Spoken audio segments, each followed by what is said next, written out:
Hi C3 parents, and welcome to another Jenny Momdays.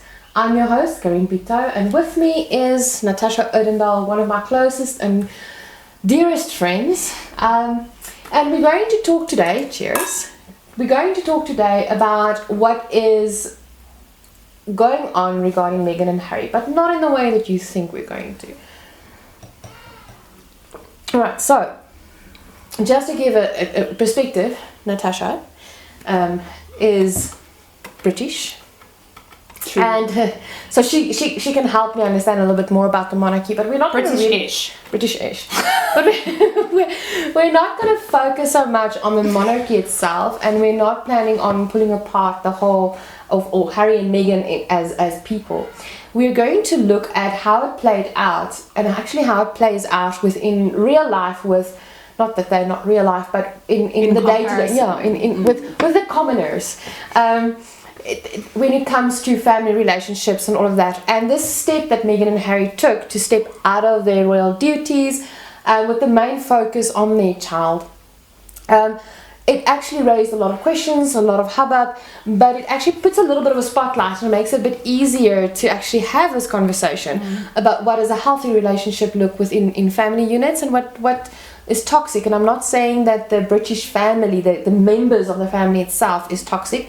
The institution, unfortunately, creates, it can be, and it creates a space where almost the identity of the people inside it, their own personal identity gets lost. Yes, it gets stripped away, and they have to fulfill a specific role. So Natasha is here to help me discuss this, and if you can give us just a perspective on the institution itself, because that is what Harry and Meghan practically divorced, stepped away from. Yeah. I think what a lot of people don't realize is they see the monarchs as royals. They see the monarchs as the representatives of the United Kingdom, or Britain, if we take into consideration Brexit and everything else. But Megxit, as they like to coin it, has actually nothing to do with the family itself. It has to do with protecting their family dynamic, and that there are certain exposures that you are subjected to as a member of the public, which for any public persona is the case, but I think it's even more intense in the monarchy, because the expectation is of them to represent everyone in the country. The understanding or the belief from many people is that they belong to the people. Yes, I actually saw they that. They have the right to judge them. They have the right to have feelings and grievances that against. Horrible woman, Katie something. That's the like, one from she made the poll, she also made the claim like he's mine. Yeah. Before they got married. Trying to think what her name is. But anyway, she's. But there's so many of them that it could be that.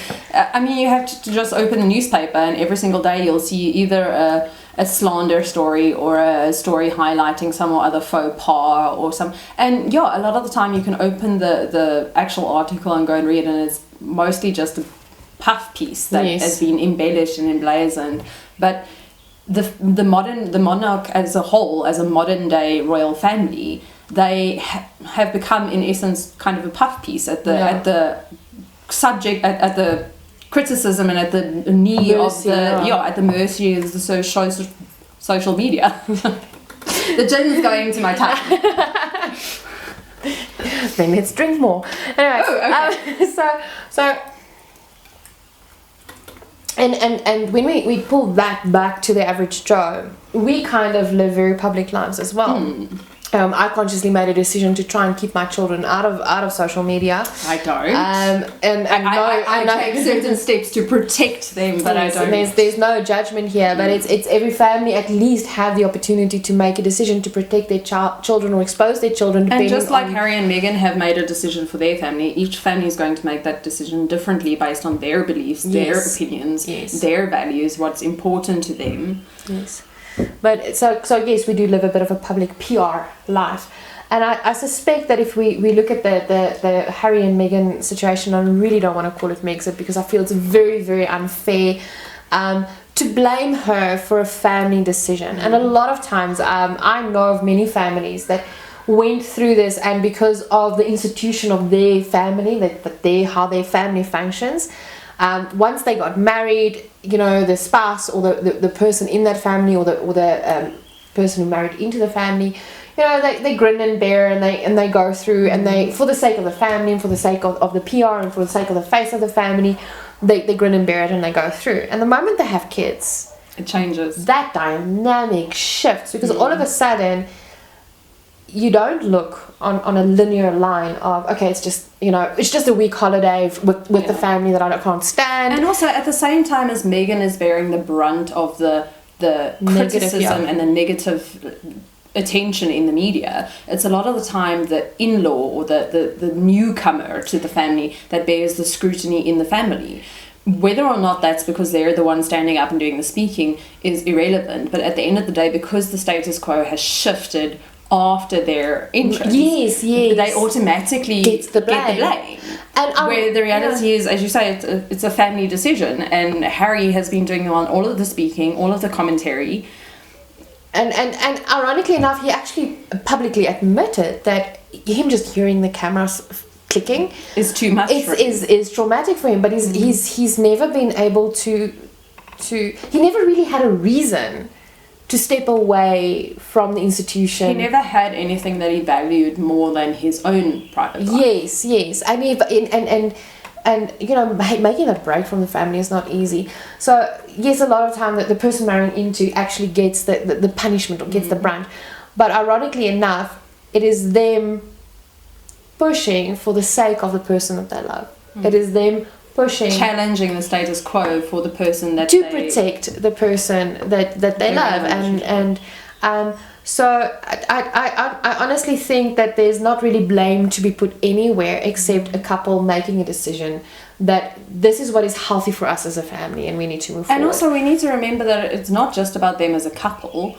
A lot of this started happening as soon as Harry and Meghan found out that they were expecting baby Archie. And it kind of snowballed. Having a baby changes a family. It changes the dynamic of a family, and it changes the parents' opinions. We start looking at things differently. And sometimes it's a snowball situation like this was, and other times it's slower. But with parenting, there's growth, there's change. There are things that happen. This is just one of those situations. The difference is it's just had this huge spotlight shone on it that most of us thankfully don't have to deal with. But we're so grateful they did it. Okay. Right, so what we've been saying is that the family dynamic has shifted for Meghan and Harry, and for Harry himself, that he's realized, you know what, there is something more important in my life. And not that, and here's the thing that I think a lot of people think that the moment someone steps away from the institution of what their family is, whether it's because it's toxic or whether it's because it doesn't fit with them. Yes, because their priorities shifted. It doesn't mean that they love the family members less. Yeah. And I think that is what we saw. There was a lot of criticism in their last tour. That she looked so happy and he looked completely broken. And to be honest, he did look really sad. And the reality is, yes, he's chosen to shift, and finally he had a reason to. His son was born, Archie's born, but it doesn't mean he's chosen to abandon his family. Exactly. And it's a sad break.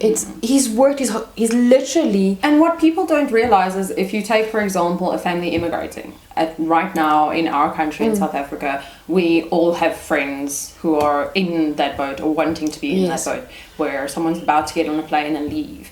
You're happy, you're excited, you're full of hope and optimism. You know you're making the right choice. This new journey in your path, because you know you're making the right choice. That doesn't make it any less sad, tangible and sad and emotional when you go through the motions of having to say goodbye or having to take your last leave of something that you know is going to be the last Ginny Momdays for every while, but only because of the quarantine. But, and it's natural. Yes. So yes, he looked less than happy. But how many dads look less than happy when they're stressed because of work and the mom and baby are not together, because also we need to remember that Archie was back home at in Canada, and this was also when coronavirus 2019 started taking COVID 2019 coronavirus 2020 started to take a more significant effect. So at the end of the day, there were moments of that, but like you say, there were other moments where he was happy but he was there was jovial. There was sadness, but there was a relief. And knowing from families that had to take that kind of step of saying, guys, you know what, I need to step back. Weight off of the shoulders. They're sad and they mourn the change and the shift and facing the new normal. But it feels good. Yes. And you have to look back. You have to look at what has happened in the past and what's brought you to the space where you are. But we also have to look forward. Yes. And Harry and Meghan are doing just that. They're looking at not only right now, but they're looking into the future, and they're looking into their family and how they want to lead the way and pave the way for their son. I think that when actually said it earlier to you personally, that it's a generational thing. It's like you can live within the generational pain and the generational and you can put up with it and accept it to a certain extent. And then someone marries, you marry someone, and that person kind of looks at you and is like, this is not really normal. And then you can say, but you signed up for this. You knew my family before we got married. But there's a shift. It's the same like when you're just dating, when you get married. There is a mental shift. And the moment that mental shift happened, things shifted. And then you have a child, and all of a sudden you don't look at, it's just a week holiday that I need to survive. Yeah, it's not now the whole ball game. It's not the court that changes, it's the whole ball game. Yes. All of a sudden now you have to think about, you know what, it is not just a week holiday, it's they want to see the kid more. There's certain things that I don't want my kid to be exposed with that comes with being part of this family. How often can we tolerate it? How often can we absorb it? Can we absorb it at all? Will it be healthy for my child? And having that future focus and that extra little munchkin running around really does change the way that we look at things and the way that we engage with the world. So as sad and as I am for my own personal reasons, personal toxic relationship with the royals, I'm actually glad they did it. I'm glad they took the step, one of the bravest steps they took. They didn't take it in shame. They didn't take it like... They held their heads high and they owned it, and they didn't apologize for their decisions. They stuck by it. And here's the thing that really grips me is they did it so publicly, but with so much grace. And they own it. They did it like royals. They did. And I wish them all of the best for the future. I like the example that they're setting, that you finally can step back if something doesn't work. We're breaking that mindset cycle of just because it is what was done before. Blood, and what was done before, you need to keep towing the line. Because it's giving people in a small way, it's giving people permission to step back, to do what is right for their family and to do what is right for their needs. Yes. And not to hell with everyone else, but just to focus on what is right for you, what is right for long term, and how to maintain those relationships without the... scrutiny. Without the scrutiny, without the pressure, without the part of the relationship that's no longer working. Yes. Right. Well, we have to stop there. Thank you very much for coming by. Please drop your comments. What do you think about the whole Meghan and Harry situation, breaking away from family, or breaking away from the institution that could be harmful to people? Please drop your comments below. Hit subscribe, ring that bell so that you can get more videos from us. Thank you very much, Tashi, for joining me. Anytime. I love chatting with you. Cheers.